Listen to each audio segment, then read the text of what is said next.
Aziz tomoshabinlar, bugungi ma'lumot har bir pensioner, pensiya yoshiga yaqinlashayotgan har bir fuqaro va ota-onasining pensiya hujjatlari bilan shug'ullanayotgan farzandlar uchun juda muhim.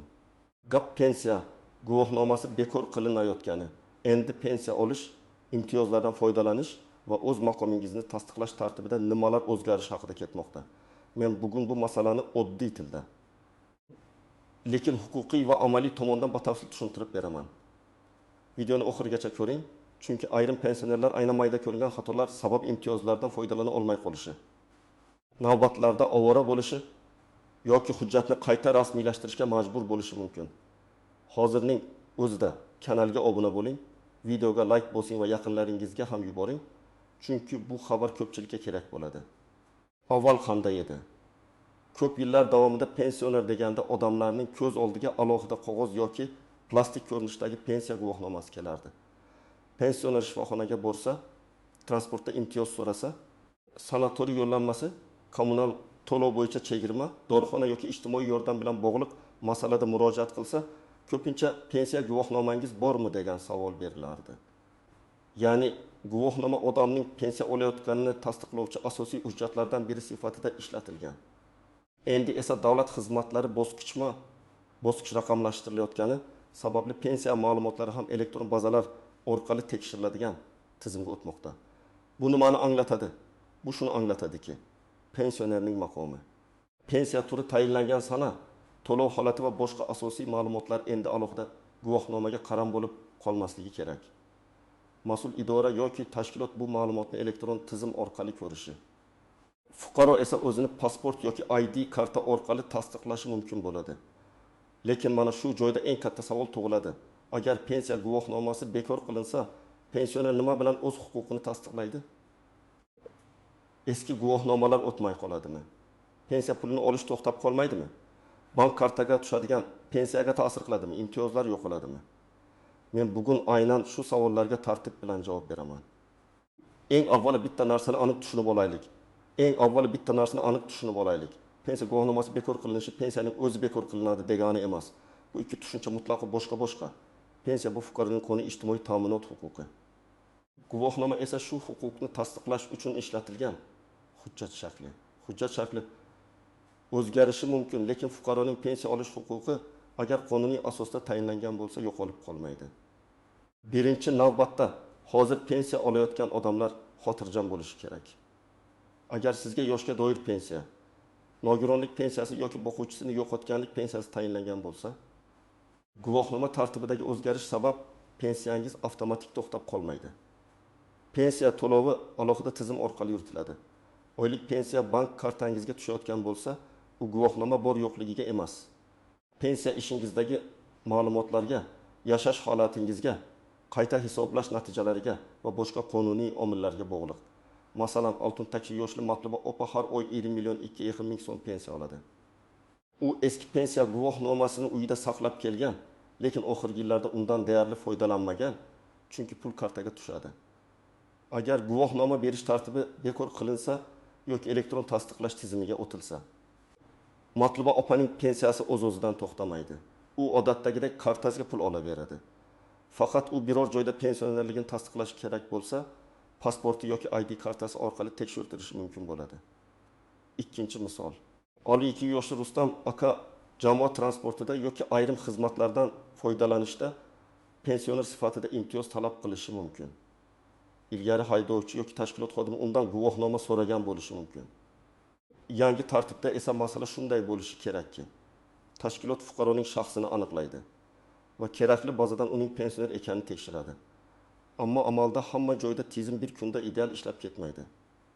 Shuning uchun men pensionerlarga eski guvohnomani tashlab yubormaslikni, telefonida pensiya tayinlanganini tasdiqlovchi elektron ma'lumotnoma yoki skrinshot bo'lsa, uni saqlab yurishni maslahat beraman.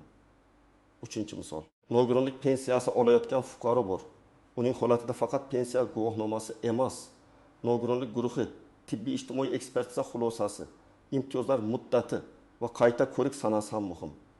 Agar pensiya guvohnomasi endi asosiy hujjat sifatida berilmasa, bu odamning nogironlik maqomi yo'qoldi degani emas. Lekin u o'ziga tegishli elektron ma'lumotlarni tekshirib turishi kerak. Chunki nogironlik muddati tugagan bo'lsa, qayta ko'rikdan o'tmagan bo'lsa yoki bazada xato ketgan bo'lsa, muammo aynan guvohnoma bekor qilingani uchun emas, ma'lumotlar yangilanmagani uchun chiqadi. Kimlar ko'proq e'tiborli bo'lishi kerak? Birinchi toifa. Pensiyani yangi rasmiylashtirayotgan fuqarolar. Siz avvalgidek menga albatta qog'oz guvohnoma berishadi deb kutmasligingiz mumkin. Endi sizga pensiya tayinlangani haqida elektron ma'lumotnoma davlat xizmatlari orqali tasdiq, SMS xabar yoki shaxsiy kabinetdagi yozuv asosiy tasdiq bo'lishi mumkin. Shuning uchun pensiya tayinlangandan keyin faqat pul tushishini kutib o'tirmang. Pensiya tayinlangani haqidagi rasmiy ma'lumotni ham oling. Ikkinchi toifa, hujjatlarda farq bor fuqarolar. Masalan, pasportdagi ism Gulbahor, eski guvohnomada Gulbohor deb yozilgan. Tug'ilgan sana bir joyda 1958 yil, boshqa joyda 1959 yil bo'lib qolgan. Familiya nikohdan keyin o'zgargan. Lekin pensiya ishida eski familiya qolgan. Ilgari bunday xatolar ko'pincha guvohnoma ko'rsatilganda sezilmasdan o'tib ketgan bo'lishi mumkin. Elektron tizimda esa bitta harf yoki bitta raqam farqi ham tekshiruvda muammo chiqaradi. Shuning uchun bunday fuqarolar ma'lumotlarni oldindan solishtirib olishlari kerak. Uchinchi toifa, chet elga chiqib kelib yuradigan pensionerlar. Agar pensioner uzoq muddat xorijda bo'lsa, ayrim holatlarda pensiya to'lovi, yashash joyi, bank kartasi, ishonchnoma orqali pul olish, tiriklik holatini tasdiqlash kabi masalalar yuzaga keladi.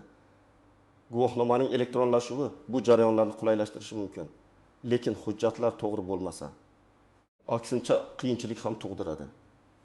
Masalan, o'g'li Rossiyada ishlayotgan otasining pensiya kartasini olib ishlatib yurgan bo'lsa, bu qonuniy jihatdan alohida masala. Pensionerning o'zi tirik, pensiyaga haqli bo'lsa ham, pulni kim va qanday olayotgani bank hamda ijtimoiy ta'minot organlari tomonidan tekshirilishi mumkin. Kimlar xavotir qilmasligi kerak? Agar sizning ID kartangiz yoki pasportingiz joyida bo'lsa, pensiyangiz muntazam tushayotgan bo'lsa, yashash manzilingiz yangilangan bo'lsa, ism familiyangiz barcha hujjatlarda bir xil bo'lsa va siz imtiyozlardan foydalanishda muammo ko'rmayotgan bo'lsangiz, vahimaga tushishga asos yo'q. Eski guvohnomangiz bor bo'lsa, uni saqlang. Yo'qolgan bo'lsa, darhol vahima qilib yugurish shart emas. Avval mahalliy pensiya bo'limi yoki davlat xizmatlari markazida hozirgi amaldagi tasdiqlash tartibini so'rang. Endi muhim nozik jihatlarga o'tamiz. Birinchi nozik jihat, barcha tashkilotlar elektron bazaga bir xil darajada ulangan bo'lmasligi mumkin. Qonun yoki qarorda elektron tasdiqlash imkoniyati belgilangan bo'lsa ham, amaliyotda chekka hududdagi muassasa, kichik tashkilot yoki ayrim xizmat ko'rsatuvchi xodim eski odat bilan guvohnoma so'rashi mumkin. Bunday vaziyatda pensioner janjal qilmasdan, lekin o'z huquqini bilgan holda harakat qilishi kerak.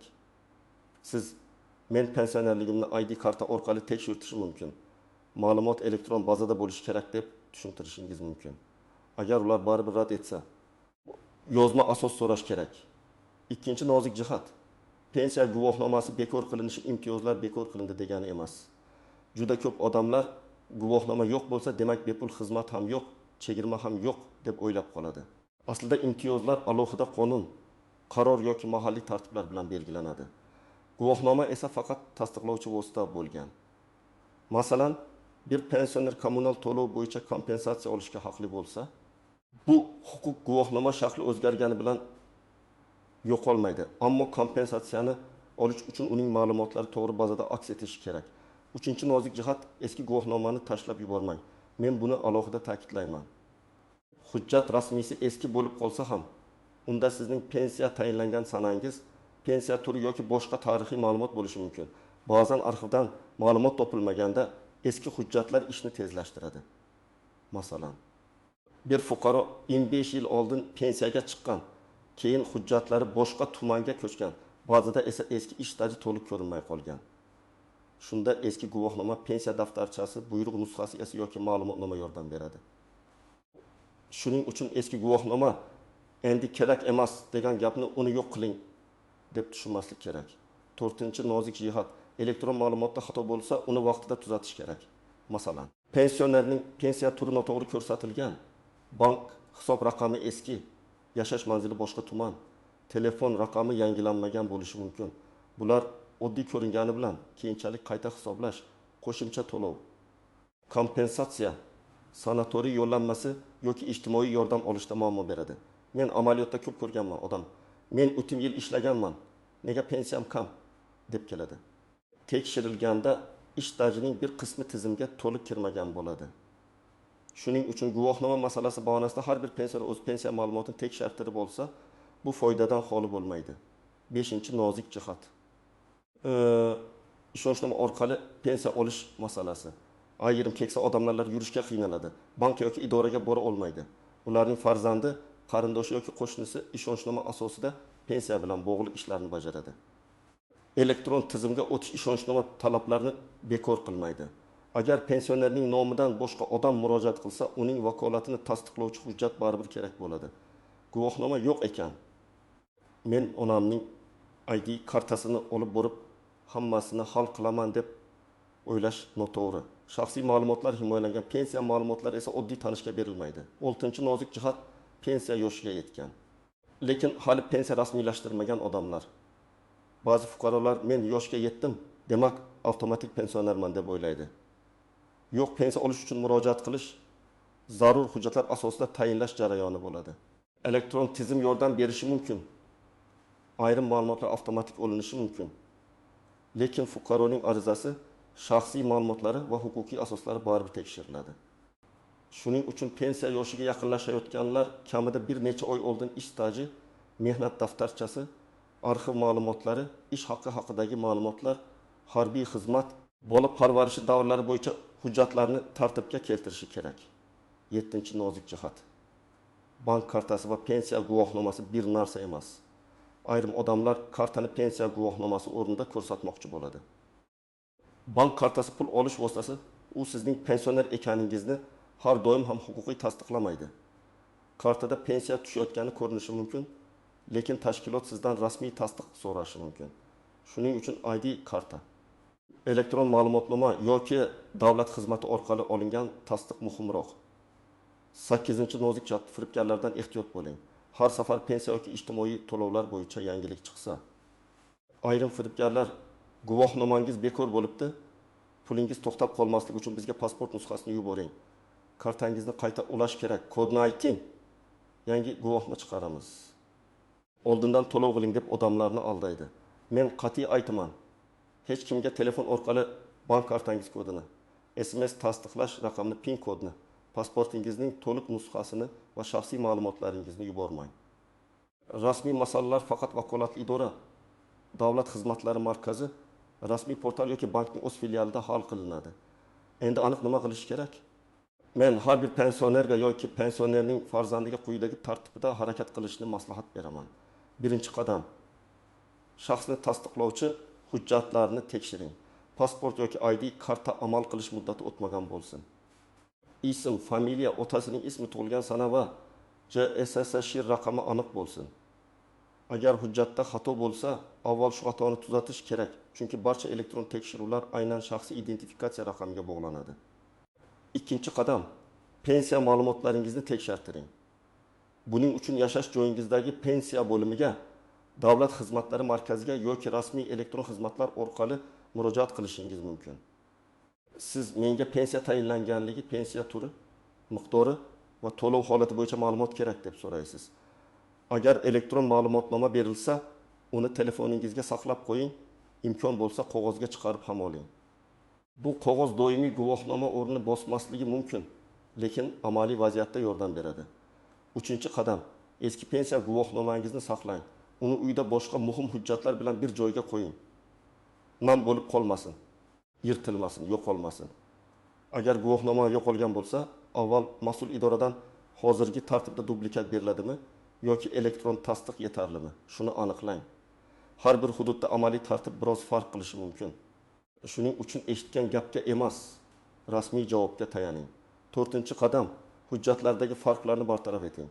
Masalan, nikohdan keyin familiya o'zgargan bo'lsa, nikoh guvohnomasi, familiya o'zgargani haqidagi hujjat, eski va yangi pasport ma'lumotlarini tayyorlang. Agar tug'ilgan sana bo'yicha farq bo'lsa, FHDYO organdan tegishli ma'lumot oling. Agar ish staji bo'yicha muammo bo'lsa, arxivdan ma'lumotnoma, mehnat daftarchasi nusxasi, ish joyidan buyruq yoki ish haqi ma'lumotlarini yig'ing. Beshinchi qadam imtiyozlardan foydalanadigan joylaringizni aniqlab oling.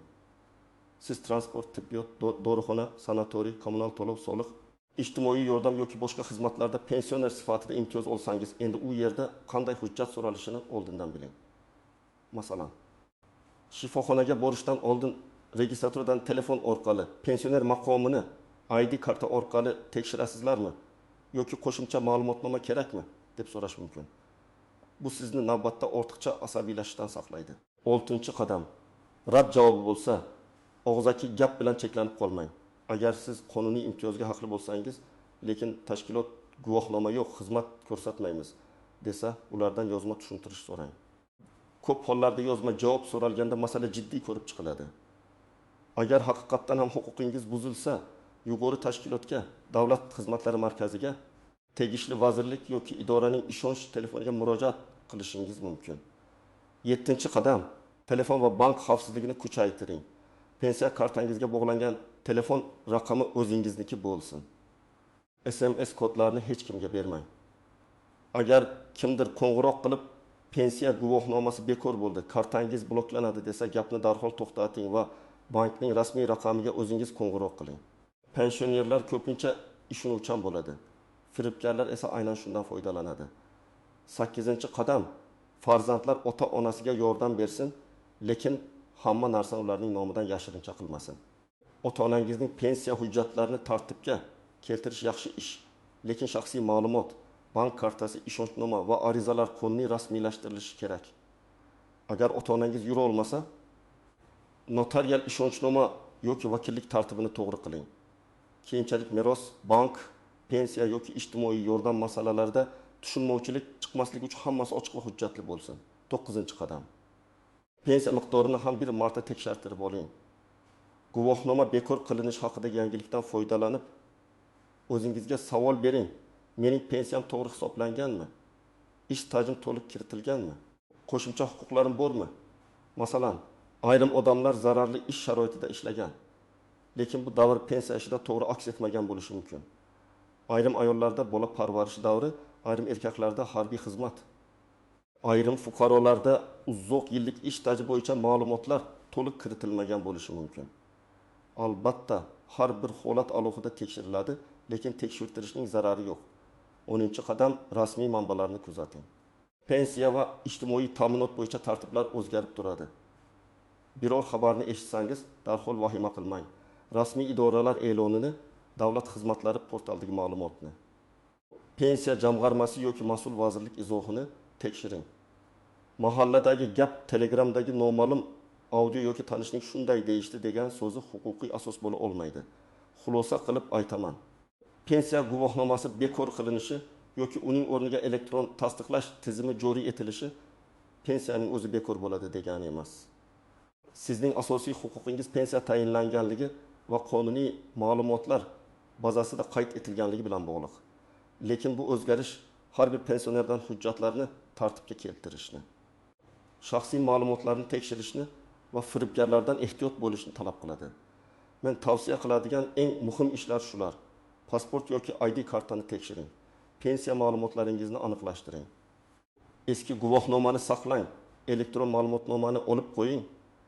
Imtiyozlardan foydalanadigan joylarda yangi tartibni so'rang va hech kimga bank kodlaringizni bermang. Shunda bu o'zgarish siz uchun muammo emas. Aksincha qulaylik bo'lishi mumkin. Sizning hududingizda pensiya guvohnomasi, elektron ma'lumotnoma yoki imtiyozlardan foydalanishda qanday holatlar bo'lyapti? Izohlarda albatta yozib qoldiring. Chunki boshqa pensionerlar ham sizning tajribangizdan foyda oladi. Videoga like bosing, kanalga obuna bo'ling va bu ma'lumotni ota-onangizga, qo'shnilaringizga, pensiya yoshidagi yaqinlaringizga yuboring.